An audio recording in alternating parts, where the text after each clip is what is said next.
Prej 15 vitesh në pallatin e Elizes si kuzhinier i disa presidentëve, Eric Duquesne është cilësuar nga francezja Le Figaro si një artist që realizon pjata origjinale dhe të shijshme.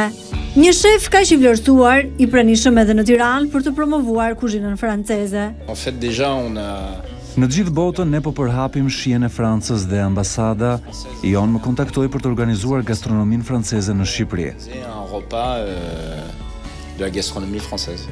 Në gatimet e tij për mysafirët shqiptar, shefi ka zgjedhur peshkun.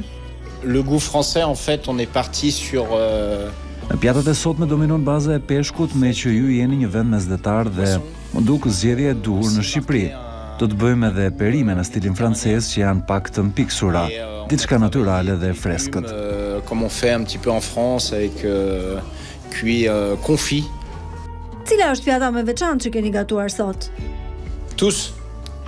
Il faut en fait quand on arrive Të gjitha, në fakt, kur ne shkojmë për të prezantuar gastronominë, duhet që të mbrojmë çdo pjatë që përgatisim dhe duhet që çdo pjatë të jetë realizuar më së miri. repas. Donc il faut que chaque plat soit au top. Nga ana tjetër, ai pranon se përpara se të vinte në Tiranë, nuk e njihte kuzhinën shqiptare. Justement dans nos différentes actions, le but c'est Por në udhëtimet tona qëllimi është që të shkojmë dhe të zbulojmë pjatat e një vendi tjetër, të sjellim pjatat tona aty dhe t'i kombinojmë për të bërë diçka më të mirë. saveur pour essayer de réaliser des très bons plats. Là, Unë sot do të gatuaj gjellë franceze sepse do të përcjell shijen franceze, por kur të kthehem në vendin tim do të marr me vete diçka nga shija shqiptare, të cilën ndoshta do ta ripërpunoj më vonë për të krijuar pjata të reja. des nouvelles spécialités, etc. pour pouvoir travailler dessus. Bien sûr. Ka një ushqim që më shumë se të tjerët i ka mbetur në mendje nga Shqipëria. Les poivrons marinés que j'ai pu goûter qui sont vraiment très très bons. Më pëlqyen shumë specat këtu, ata të kuq të marinuar dhe më duk shumë interesante mënyra se si ishin gatuar. Mendoj se është diçka që do ta gatuaj edhe vet.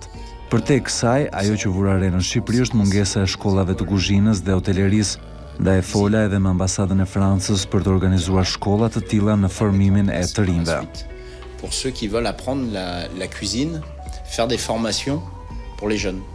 Gatimi për disa nga presidentët francezë është pika më e fortë në karrierën e Eric Duquesne. Por si është të gatuash për presidentin? Bah c'est déjà très intéressant. Après c'est pas Është e vështirë dhe shumë prestigjioze. Është e vështirë sepse klienti është gjithmonë i njëjtë dhe nuk është e lehtë gatuash gjithmonë për të njëjtin klient. Kërkon fantazi. Por nga ana tjetër ne kemi në duar produkte shumë cilësore duke favorizuar dhe përzgjedhjen e produkteve pranë fermerëve të vegjël francez. produisent des produits qui ont des produits Gjithashtu duke qenë kuzhinier i presidentit, ty të duhet të gatuash edhe për personalitetet e vendeve të tjera të botës që vinë të takojnë presidentin. aussi de préparer pour les chefs d'État étrangers qui viennent voir notre président quoi, en fait. Cilët janë presidentët për të cilët ju keni gatuar? Président Jacques Chirac, président Presidenti Chirac, Nicolas Sarkozy dhe presidenti Hollande. Mbi të gjitha kam patur nderin të punoj edhe me dy shefat e tjerë të mëdhenj të presidencës franceze, Bernard Vauzion dhe Guillaume Gonez, me të cilin krijuam shoqatën e kuzhinierëve të Republikës. Kjo shoqatë u krijua pikërisht për promovuar kuzhinën franceze në të gjithë botën dhe marrin pjesë vetëm shefat të serviseve shtetërore. les cuisiniers français qui travaillent pour l'État français partout dans le monde. Cili prej tyre ka qenë më i vështirë? Et pourquoi on me pose pas la question? Përse nuk më pyet cili ka qenë shijuesi më i mirë. En fait, j'ai pas de Nuk mund të them që një president ishte më i vështirë se një tjetër sepse secili kishte stilin dhe mënyrën e vetë të ngrënit, por mund të them se zoti Sarkozy ishte njëri shumë energjik, e ndiqte me shumë pasion punën dhe lëvizte shumë. Ai mund të na merrte në moment fundit dhe thoshte do të vi ha tani sepse tani kam kohë, dhe kjo na krijonte vështirësi në sensin e shpejtësisë, sepse nuk e dinim kur duhet ishim gati, por ka qenë kënaqësi puna me secilin prej tyre. se réaliser. Donc c'est vrai que ça a été un petit peu plus sportif, on va dire, sous Monsieur Sarkozy, mais après ça a été un plaisir de travailler pour les trois quoi en fait. A kishte secili një pjatë të preferuar? Non, pas spécialement.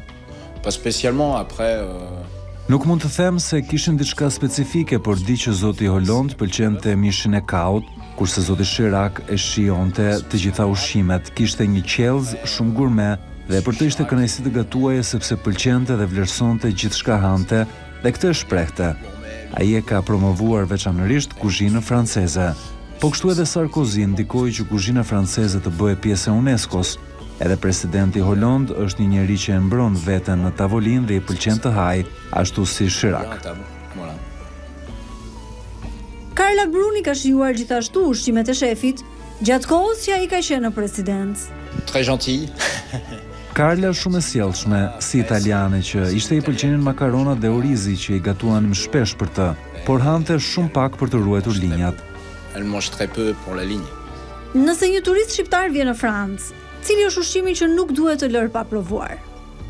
Après, on a plein de Nëse një spécialités. turist shqiptar vjen në Francë, ka shumë pjata, por veçanërisht pjatat klasike të gastronomisë, ku do të veçoja kaun e gatuar në mënyrën bourguignon, me verë të kuqe ose blonketën e vitçit, gjithashtu foie gras dhe me që po flasim për të, mund të përdoret filetoja e kaut, së cilës i vendoset sipër një fileto foie gras, që për mua është një nga pjatat më fantastike që ekziston, por varet pak edhe nga shijet personale.